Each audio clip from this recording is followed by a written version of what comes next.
in this video as we continue our study through the book of Proverbs and crack open chapter 3.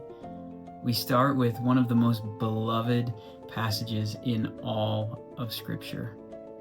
Well, we don't start with it, but we'll get to it here in just a moment. The place where we begin is in verse 1, where we read, "My son, do not forget my teaching." It's this incredible moment where a father has commanded his child not to forget what has been relayed to him. If you think about that for a moment, this means something. It means that wisdom is not something that we're born with. It's not innate. It's not instinctive. It has to be taught. It has to be learned. And that's because of what Paul reminds us in Romans chapter 3, verse 23, that all have sinned and fallen short of the glory of God. None of us naturally drift toward holiness. Left to ourselves, we always trend towards selfish desires and selfish ambitions away from the Lord, who alone is good, who alone is holy. That's why wisdom must be given and taught and then received and held on to.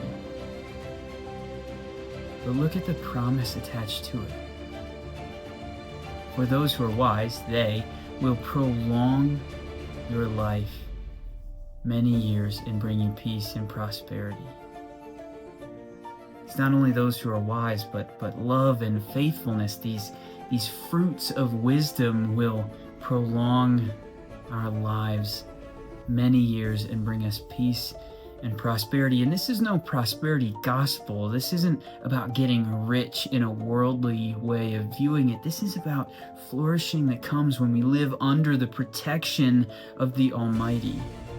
It's the peace that Paul spoke of when he said, "I can do all things through Christ who strengthens me." When we read that in context, we realize that Paul is talking about whether in plenty or in little, abundance or in want, he has found contentment because Christ is dwelling within him, strengthening him. And this is what Proverbs is echoing so many centuries before Paul even walked the earth. And the word is still true today. So what is this teaching that we have to cling to? Here's where my favorite portions of Scripture begin. Verse 3 says, "Let love and faithfulness never leave you. Bind them around your neck and write them on the tablet of your heart." I mentioned love and faithfulness just a moment ago, and that image of being bound around our neck would have called to mind in the ancient world the collar that slaves wore. A slave would have been forced to wear it and guided around by it wherever the master desired. But here in this image, it's flipped on its head. It's turned upside down.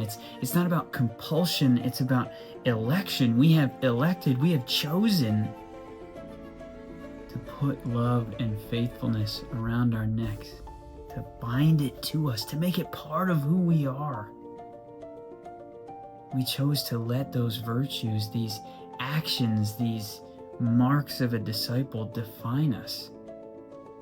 We chose them to guide us not into bondage, but into freedom. And then Solomon goes on to say, "Write them on the tablet of your heart." This isn't about having a heart of stone. It's about permanence. It's about etching them into the very fibers of our being. It's about engraving truth so deeply within us that it cannot be erased. That love and faithfulness have become not just what we do, but who we are. They're the very core of our being.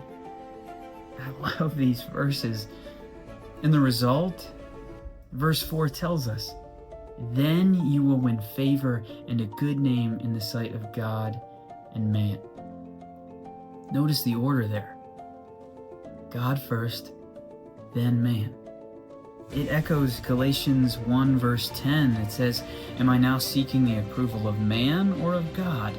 If I were still trying to please man, I would not be a servant of Christ." Favor with God comes first. Sometimes God grants us favor with people, but it's never the other way around. And all of this builds toward two of the most beloved verses in all of Scripture. We've been building to it this whole time. It's Proverbs 3, verses 5 and 6, which also happen to be my wife's favorite verses. "Trust in the Lord with all your heart, and lean not on your own understanding, but in all your ways submit to him, and he will make your paths straight." To trust in the Lord with all your heart means total surrender. It means releasing your own plans, your own expectations, and opening up yourself fully to God's direction. And it is way easier said than done. We always come to God with bias, with perspective, with our own limited understanding, but when we place ourselves again and again in a posture of humility through prayer, through stillness before the Almighty, through Scripture, we open our lives to His leading. Why would we lean on our own understanding when God's perspective is infinite? It just makes no sense, right? That His understanding being unsearchable, Isaiah 40, verse 28, that we would then lean on our own understanding. God is the Alpha and the Omega, the beginning and the end. He is presently at the beginning and at the end. He stands outside of time. He knows the depths of our hearts, and He loves us the same. Who better to trust? Who alone to submit to? Yeah, submission is really difficult. And it's a really difficult word in our culture. But submission to God is what truly sets us free. To hold anything back from God is to say, "God, you can have this area of my life, but not this one." It's to guarantee that our paths will twist into briars and cliffs because we couldn't see them up ahead, and we will inevitably run into them. But God, who is rich in mercy, whose word is a lamp to our feet and a light to our path, Psalm 119, 105, will make our paths straight and lead us through the valleys to the river of joy. And so as we close this video, I want to invite you into a challenge. We have been doing a 30-day challenge of spending 30 minutes in quiet prayer with the Lord.